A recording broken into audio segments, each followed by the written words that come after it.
अस्सलाम वालेकुम, मैं हूं वल्दी रज़ा और आप देख रहे हैं मेरा यूट्यूब चैनल केमिस्ट्री वर्ल्ड। नाज़रीन, हम स्टीरियो केमिस्ट्री को डिस्कस कर रहे हैं जिसमें हमने पार्ट 1 में ऑप्टिकल आइसोमरिज्म को डिटेल में डिस्कस किया है। ठीक है, उसकी प्रैक्टिकल एग्जांपल्स, उसके basic concepts, chirality, enantiomers, diastereo isomers, meso compounds, racemic mixture, उनकी रेजोल्यूशन रेसमिक मिक्सचर की। ठीक है, मुख्तलिफ़ किस्म के काफ़ी सारे 12 से 13 लेक्चर्स में हमने उनको डिटेल में डिस्कस किया हुआ है और कंसेप्ट्स क्लियर करने की कोशिश की है। अगर आप ऑप्टिकल आइसोमरिज्म को देखना चाहते हैं तो आप को मैं डिस्क्रिप्शन में लिंक पिन कर रहा हूं उस प्लेलिस्ट का, आप जाकर उस प्लेलिस्ट को जाकर देख सकते हैं। आज हम जो डिस्कस करने जा रहे हैं ये भी कॉन्फ़िगरेशनल आइसोमरिज्म की एक सेकंड टाइप है। ऑप्टिकल आइसोमरिज्म उसकी फ़र्स्ट टाइप थी, ये जियोमेट्रिकल आइसोमरिज्म भी उसी की सेकंड टाइप है। अब जब मैं कह रहा हूँ कि ये जियोमेट्रिकल आइसोमरिज्म जो है ये कॉन्फ़िगरेशनल आइसोमरिज्म की टाइप है, कॉन्फ़िगरेशनल आइसोमरिज्म की टाइप है, तो आपके जहन में फ़ौरन आ जाना चाहिए कि जब मैंने स्टीरियो आइसोमरिज्म का जो इंट्रोडक्टरी चैप्टर था उसमें मैंने आपको बताया था कि कॉन्फ़िगरेशनल आइसोमरिज्म, ठीक है, और कन्फर्मेशनल आइसोमरिज्म में एक ही बेसिक और हार्ड एंड फास्ट डिफरेंस है। वो क्या है? अगर आप जहन दौड़ाएं तो आपको पता चलेगा कि कॉन्फ़िगरेशनल आइसोमरिज्म और कन्फर्मेशनल आइसोमरिज्म में एक ही बेसिक डिफरेंस है कि इसमें कॉन्फ़िगरेशनल जो आइसोमरिज्म है इसमें जो रोटेशन होती है वो रेस्ट्रिक्टेड होती है। क्या होता है? जो आपके पास रोटेशन होती है बॉन्ड्स की वो रेस्ट्रिक्टेड होती है। रेस्ट्रिक्टेड रोटेशन ये डिमांड करता है कॉन्फ़िगरेशनल आइसोमरिज्म। तो कन्फर्मेशनल आइसोमरिज्म में आपको पता है कि इसका उलट हो जाएगा, वो इसमें फ्री रोटेशन पाई जाएगी। हम उसको अभी कन्फर्मेशन को डिस्कस नहीं करेंगे, वो हम नेक्स्ट लेक्चर सीरीज़ में डिस्कस करेंगे। अगर ज्योमेट्रिकल आइसोमरिज्म भी इसी की टाइप है तो क्या इसका ये मतलब नहीं कि जो जियोमेट्रिकल आइसोमरिज्म होगा वो भी उन्हीं कंपाउंड्स में होगा जिनमें हमारे पास रेस्ट्रिक्टेड रोटेशन पाई जाएगी। ठीक है, रेस्ट्रिक्टेड रोटेशन पाई जाएगी। तो रेस्ट्रिक्टेड रोटेशन आपको पता है कि मैंने आपको जो ऑप्टिकल आइसोमरिज्म पढ़ाते हुए भी बताया था कि हमारे पास डबल बॉन्डेड जो कार्बन्स हैं, ठीक है, डबल बॉन्डेड कंपाउंड जो होते हैं उनमें पाई जाती है। उसके बाद हमारे पास ये पाई जाती है साइक्लिक कंपाउंड्स में। ठीक है, साइक्लिक कंपाउंड्स में पाई जाती है। अब आप ये अंदाज़ा लगाएं कि जब मैं डबल बॉन्डेड ठीक है कंपाउंड्स कह रहा हूँ तो आपके जहन में एक तो फ़ौरन जो चीज़ आती है सिंपल डबल बॉन्डेड जो हैं वो हैं हमारे पास अल्कीन्स, ये ठीक है। और फिर जब हम कहते हैं कि साइक्लिक कंपाउंड तो यहाँ पर आप ये भी कह सकते हैं कि cyclic compounds double bonded cyclic compounds भी आ सकते हैं, सिंगल बॉन्डेड भी। तो यहाँ पर आएंगे सिंगल बॉन्डेड साइक्लिक कंपाउंड्स, ठीक है। तो यहाँ पर आएंगे single bonded cyclic compounds, single bonded.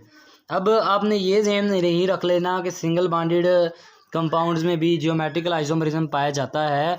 Geometrical isomerism single bonded compound में पाया जाता है, लेकिन उन सिंगल बॉन्डेड कंपाउंड्स में पाया जाता है जो कि साइक्लिक हों।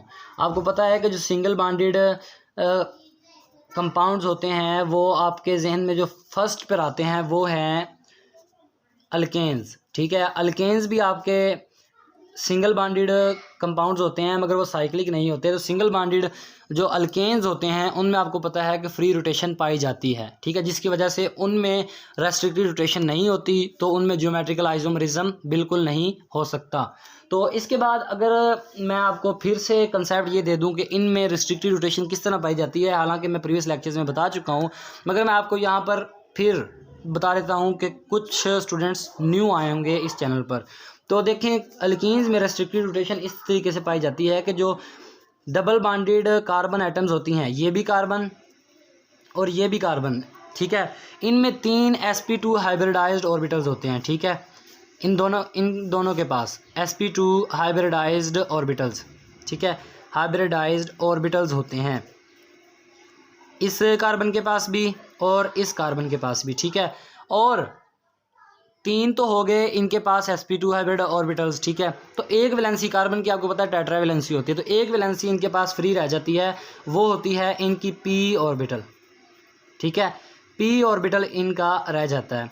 अब जो इनके sp2 हाइब्रिड ऑर्बिटल हैं, ठीक है, इनकी इस कार्बन के और इस कार्बन के जो sp2 हाइब्रिड ऑर्बिटल हैं, ठीक है, इनकी जब ओवरलैपिंग होती है, हेड टू हेड ओवरलैपिंग होती है, तो हमारे पास जो बांड बनता है वो बांड होता है हमारे पास सिग्मा बांड।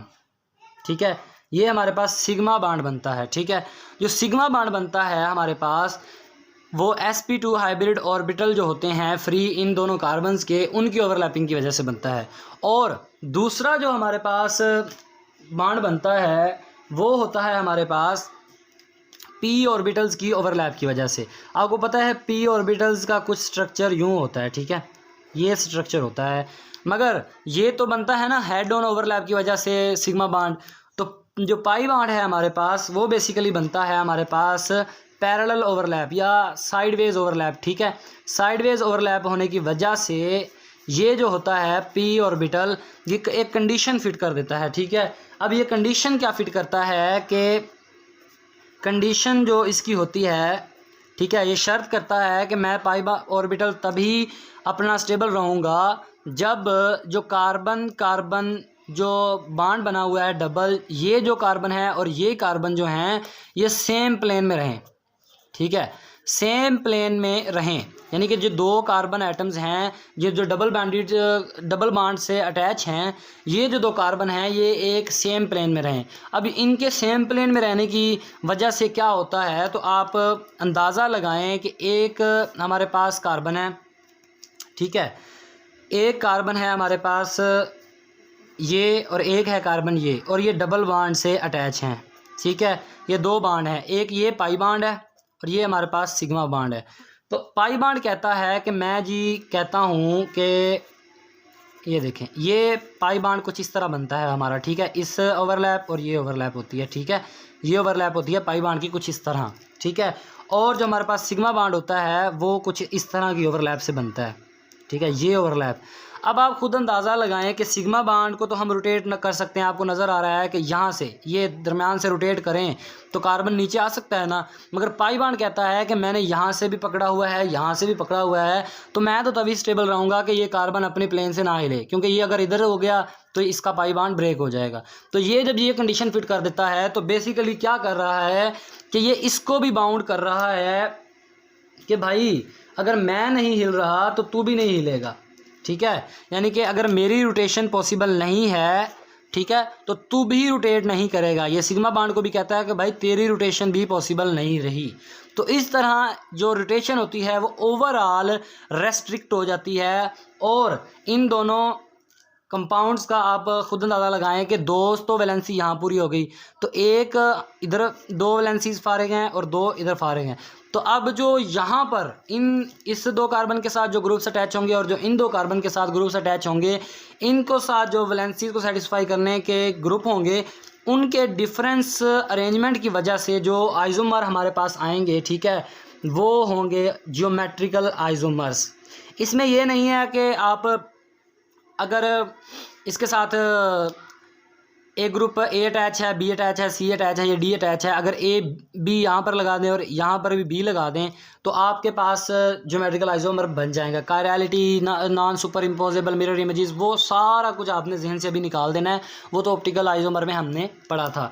इसके बाद इन दोनों की वजह से, ठीक है, इन दोनों सब्स्टिट्यूएंट्स की पोजीशंस की वजह से, देखिए अगर यहाँ पर ए है और यहाँ पर भी ए आ जाए, ठीक है, यहाँ पर भी ए है, यहाँ पर भी ए आ जाए, और यहाँ पर भी बी है तो यहाँ पर भी बी आ जाए, या फिर ए और बी डिफरेंट हो यहाँ एक साइड पर और अगर यहाँ पर भी डिफरेंट हो, तो ये जो इन दोनों की डिफरेंट अरेंजमेंट की वजह से जो आइसोमर्स बनते हैं हमारे पास, वो बेसिकली होते हैं, इनकी दो टाइप्स में डिवाइड कर देते हैं। ठीक है, इनको दो टाइप्स में डिवाइड कर देते हैं। अगर तो ये दोनों ग्रुप्स सेम जो हैं, ठीक है, ए और ए दोनों ग्रुप्स सेम साइड पर होंगे तो हमारे पास जो आइसोमर ज्योमेट्रिकल होगा वो सिस आइसोमर होगा। ठीक है, वो सिस आइसोमर होगा। इनको हम आगे डिटेल में नोमेनक्लेचर ऑफ ज्योमेट्रिकल आइसोमरिज्म में, जिसमें हम देखेंगे सिस ट्रांस को देखेंगे, ई और जी नोटेशंस को देखेंगे, तो उसमें हम डिटेल में पढ़ेंगे। यहाँ पर फिलहाल हम यही पढ़ेंगे कि ट्रांस अगर दोनों जैसे ए और बी ये दोनों डिफरेंट है ना कार्बन के गिर्द, तो ये हमारे पास ट्रांस होगा। ठीक है, तो ये हमारे पास बेसिकली जो जियोमेट्रिकल आइसोमरिज्म है ये हमारे पास सिस ट्रांस आइसोमरिज्म के नाम से भी जानता है। ठीक है, अगर आपसे कह दे कोई सिस ट्रांस आइसोमरिज्म और जियोमेट्रिकल आइसोमरिज्म में डिफरेंस बताएं तो आपने कंफ्यूज नहीं होना और आपने कहना है कि भाई पागल ना बना, सिस ट्रांस आइसोमरिज्म और जियोमेट्रिकल आइसोमरिज्म एक ही चीज़ के दो रुख हैं, एक ही चीज़ है। ठीक है, तो ये था हमारा इंट्रोडक्टरी लेक्चर जियोमेट्रिकल आइसोमरिज्म में। इसके बाद हम देखेंगे कि सिस और ट्रांस आइसोमरिज्म की जो ठीक है वो फिज़िकल प्रॉपर्टीज़, केमिकल प्रॉपर्टीज़, इनके डिफरेंसेस देखेंगे। ठीक है, बेसिकली सिस और ट्रांस आइसोमरिज्म की कुछ एग्जांपल्स देखेंगे लेक्चर नंबर 2 में, और हम देखेंगे कि सिस और ट्रांस आइसोमरिज्म की जो फिज़िकल और केमिकल प्रॉपर्टीज़ हैं उनमें क्या क्या डिफरेंस है। ठीक है, कौन ज़्यादा स्टेबल है, किसका melting point, boiling point, solubility, density, ये सब कुछ नेक्स्ट लेक्चर में हम कवर करेंगे।